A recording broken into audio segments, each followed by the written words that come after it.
So the guys here are pretty busy, and you can see behind me a couple of new additions to the list of vehicles that are being restored. We've got the 110 here, that way, and we've got a 90. Now the 90 was picked up yesterday. I'm going to show you that. It's a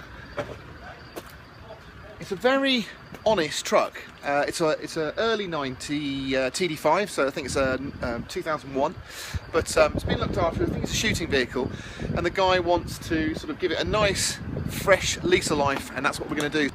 Now don't get me wrong, it's very nice when you restore a vehicle that's really suffered and been laid up and got a lot of dents and damage, and you know, the transformation, the difference between how it comes into us and how it leaves is very rewarding.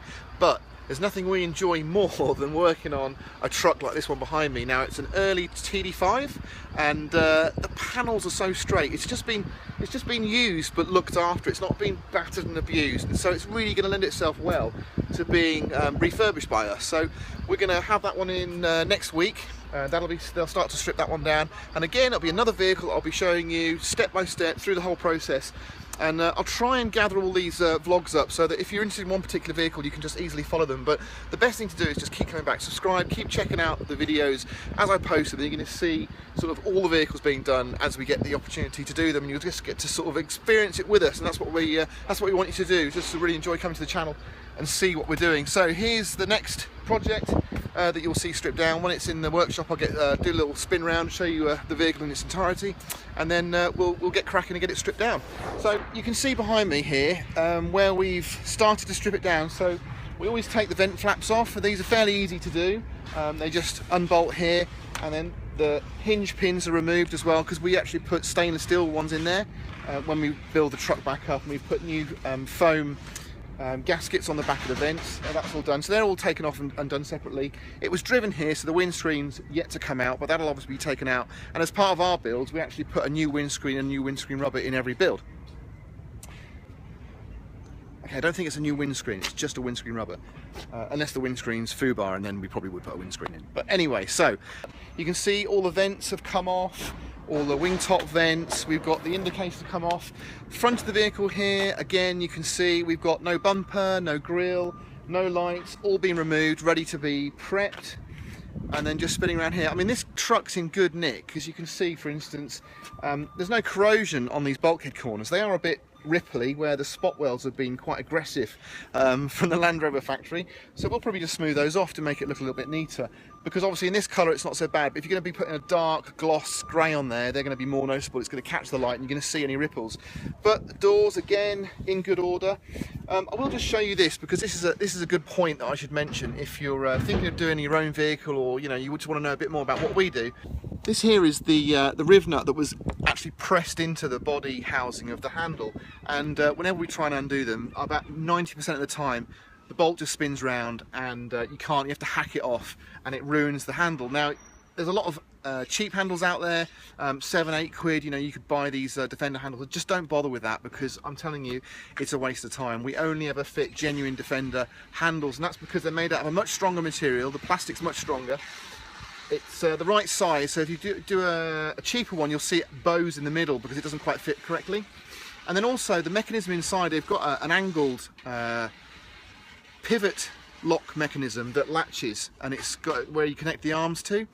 And on a genuine Land Rover one, it's got rounded off tops, which means it will clear the inside of the door skin.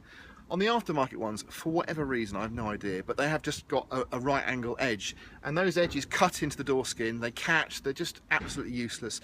So unfortunately, genuine Defender ones, genuine Land Rover Defender handles are about 60 quid each. It's unavoidable, but you know, they work properly and they lock properly, and you know, they're hassle free. So that's what we always put back, but it just goes to show you that we try our best to get them off as we can, but invariably this happens. But you've got a lot of little, we call these nipples on the side here, and they're where you've been chucking stuff into your Defender in the back, like bits of wood or whatever, and they've been leaning against the inside of the panels and actually dented it and poked it out. So we'll go around, we'll tap those in, we'll just feather fill those, put a bit of dolphin glaze, get them all smoothed over, because again, in a dark grey you're going to see those, but that'll look really smooth, really new, and they're not deep enough to be an issue. They're not going to pop out.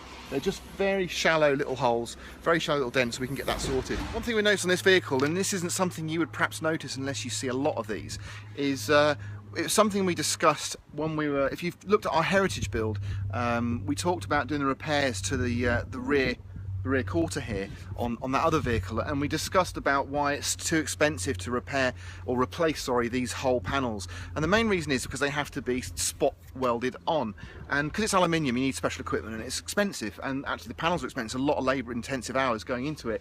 And you can see from this actually had a repair, not by us, previously, and we know that because we can see all the rivets that have been put into the body. So it hasn't been spot welded, it's been riveted. So I'm going to speak to the customer and say to him, look, obviously we can't get rid of these, do you want us to match them on the other side so it looks the same? He might say no, because on the other side you'll see here what I mean when I say they've been spot welded.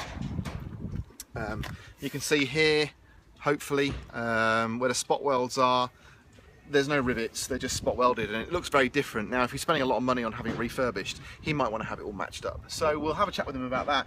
But apart from that, you know, it's a really nice truck. So that's it for now. I'm going to nip over to the workshop where the guys are putting new suspension, new lift suspension on the V8 90, and I'll do a quick little vlog on that as well so you can see the progress there. We've got over 10,000 now. The next couple of vlogs we're going to do, we're going to launch a little giveaway. We're going to be doing some limited t-shirts. We've got some very special stuff we're going to give away. So enjoy the vlog and keep coming back. And if you haven't subscribed already, please do subscribe. It'd be great to see you again and again. And we'll see you all soon.